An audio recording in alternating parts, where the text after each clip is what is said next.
na rin. Ako na magbabasa para sa'yo. Wala ka namang talata eh. O, i-record mo ha. Sabi dito, at nalalaman natin na naparito ang anak ng Diyos at tayo binigyan ng pagkaunawa upang ating makilala siya na totoo. Sino daw? Yung anak ng Diyos. Ayan. At tayo'y nasa Kanya na totoo. Kanino daw? Sa anak ng Diyos. Okay? Sa makatuwid ay sa Kanyang anak na si Hesukristo. Ay, si Hesukristo pala yun. Ito ang tunay na Diyos at ang buhay na walang hanggan. Ayan, di na akong papaliwanag. Yan, no? O, tanong ko dito. Ay, ikaw pala magtatanong. Okay na. Sure ka ba na hindi ka na magpapaliwanag dyan sa nilatag mo? Baka gusto mo hindi na, maliwanag naman yan eh. Oo. Sige, sigurado Tanong ka, mo hindi sa ka na talata. magpapaliwanag ha. Oo nga. Unang tanong ko sa'yo, ang unang bahagi ng talata, ang sabi, nalalaman natin naparito ang anak ng Diyos. Sino tama. yung naparito? Ang ama o ang anak? Anak daw. Okay. Upang bigyan tayo ng Ilang tanong ba? pagkaunawa. Ilang tanong ba? Baka Ilang. dayain mo na naman Hindi. ako eh. Dito, ba't wala naman tayo Teka napag-usapan muna. eh. Ba't tayo lang Teka muna, ilang tanong muna. Dapat kung hanggang 3 tanong, hanggang 3 tanong lang. Kung hanggang 5 tanong, gawin natin hanggang 5 10. tanong lang. Gawin natin 10 para maganda. Dami ah. O, sige. Pangalawang Hindi tanong. ka kaya lugi niyan. Sige, pangalawang tanong. Dali lang, basta ituloy muna natin, magbabasa muna ako ha. Unang tanong pa lang yun ha. Ito. Oo. Nalalaman natin na parito ang anak ng Diyos upang bigyan tayo ng pagkaunawa at At tayo makilala binigyan natin ng pagkaunawa. Huwag mong baluktutin. Sige, kasi wala akong Biblia, nasa utak ko lang yun. Sige, basahin mo, tsaka ako magtatanong. Basahin ko ulit. Simula sa umpisa. Sabi ko na nga ba Pag sinabi kong hinto, di assistant to pa ako ngayon. hindi kasi wala kasi akong Biblia dito. Sige, Nakailang talong ka na? Isa pa lang yun, wala pa akong second Isa question. pa lang. May tagabilang. Sino magbibilang? Ikaw na din. Ako magbibilang. Sige. Sige, nakaitatang pa ako na. At nalalaman natin na naparito ang anak ng Diyos. At tayo'y binigyan ng pagkaunawa upang ating makilala siya na totoo. Stop. Ito yung pangalawang tanong ko. Ano yung ibinigay sa atin? Pagkaunawa daw. Anino naman eh. Okay, sige, tuloy. Upang ating makilala siya na totoo. Ayan. At tayo'y nasa Kanya na totoo.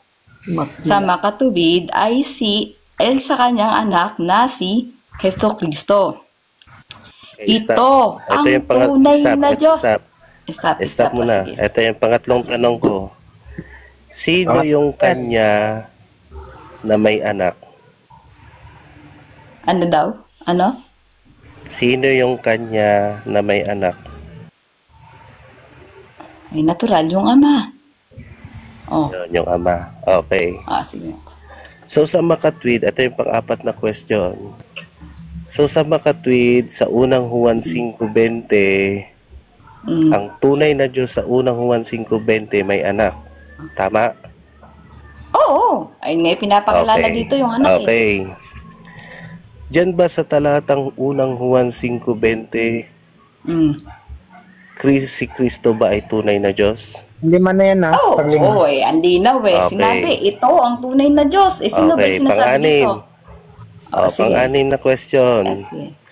Kung si Kristo ang tunay na Diyos sa unang Juan 5:20, binabanggit dyan ang Diyos may anak. Sinong anak ni Kristo? Ano? Ang Diyos may anak? Sinong anak ni Kristo? Aba yung si Kristo yung anak. Ulitin ko yung tanong. Sa unang Juan 5:20, ang tunay na Diyos dyan may anak. Sabi mo, si Kristo ang tunay na Diyos sa unang Juan 5:20. Tama? Oo. Okay. Oo.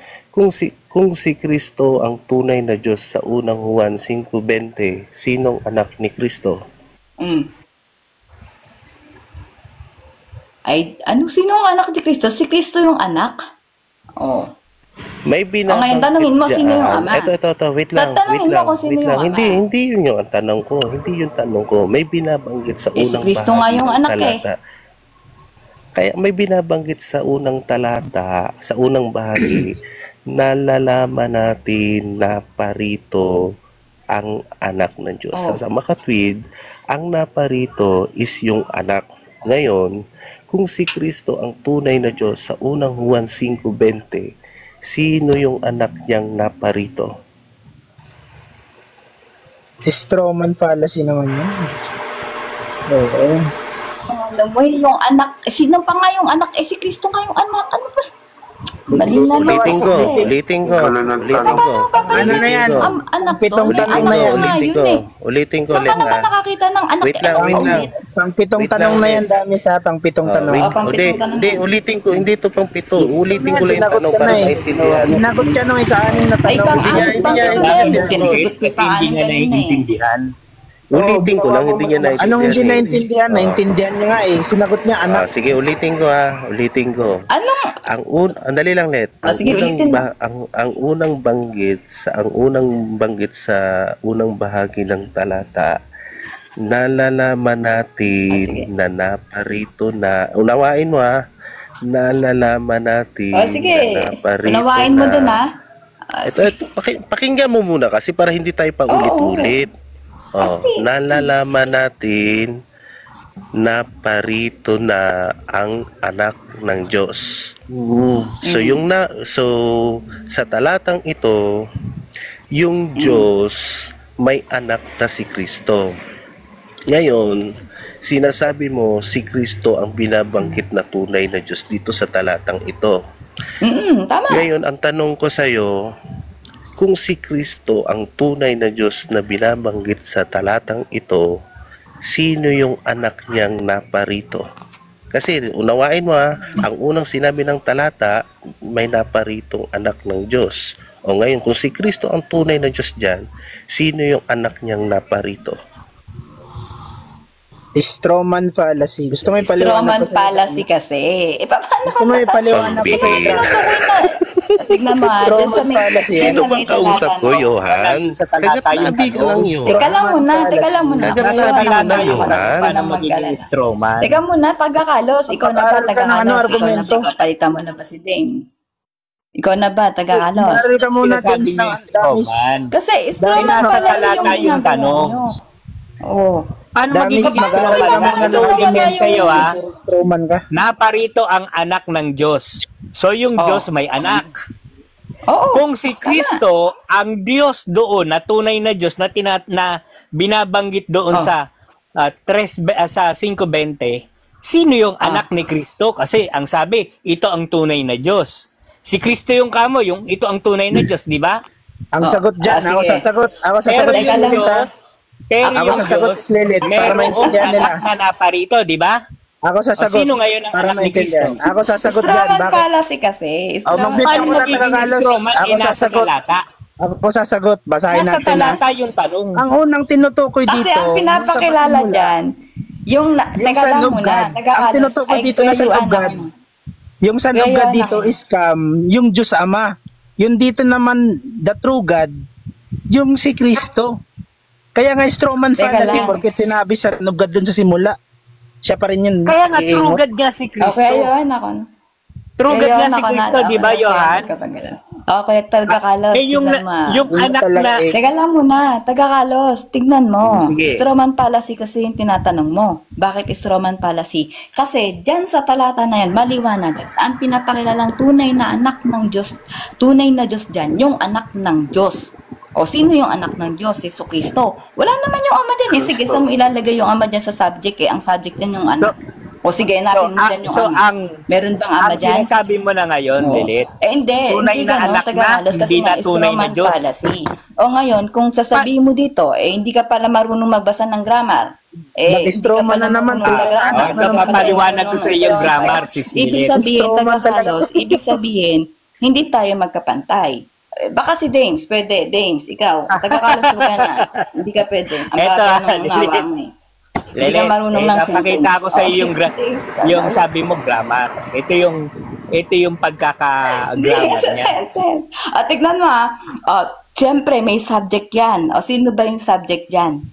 Maadyan ba yung ama para siya maging subject dyan? O gusto mo, balikan natin sa Greek o kaya sa King James?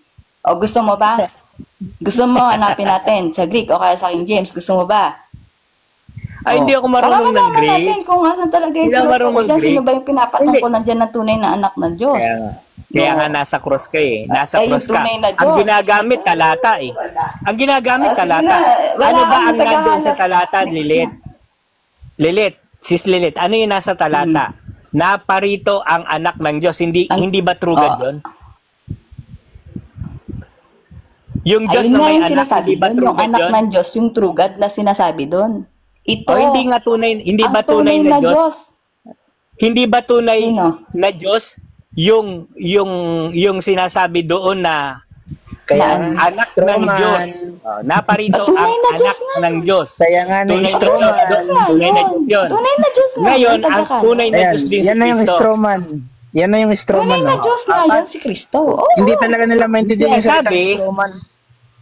Yung Diyos na nila, may yung anak, ayaw nilang tunay na Diyos yun. Yung sabi doon sa una. Naparito ang anak ng Diyos. Tunay na Diyos yun, hindi tunay na Diyos. Tunay na Diyos nga yun. Alin ang tinutukoy na tunay na Diyos? Yung anak o yung ipinakikilalang tunay na Diyos? Ay, yung tunay na Diyos nga doon sa talata. Alin ba yung tunay Yun na ang Diyos sa ipinakikilala. Dinakita mo na. Ang tunay na ipinakikilala. Sino yung tunay? Taga-kalas. Hindi yung anak. Hindi talaga Hindi nila. yung anak ang ilang tanong na yan. Pang-sampung tanong na yan eh. Pang-sampu na yan eh. Ako naman ngayon yung magtatanong. Ikaw na magtatanong, sis Lily. Ikaw na Sige, ako tanongin mo. Ayan. Ito, tatanungin ko sino yung tinutukoy dyan sa talata na yan na tunay na Diyos? Yung ama o yung anak? Yung unawang dala ng Panginoong Jesucristo. Kasi awis yun ng Panginoong Jesucristo. Ha? Saan taga-kalos na unawang dala. Ibig mo sabihin, aalisin mo yung nakalagay doon na unawa? Unawa. Upang sa atin ay ipaunawa na makilala siya. Sino yung makilala siya?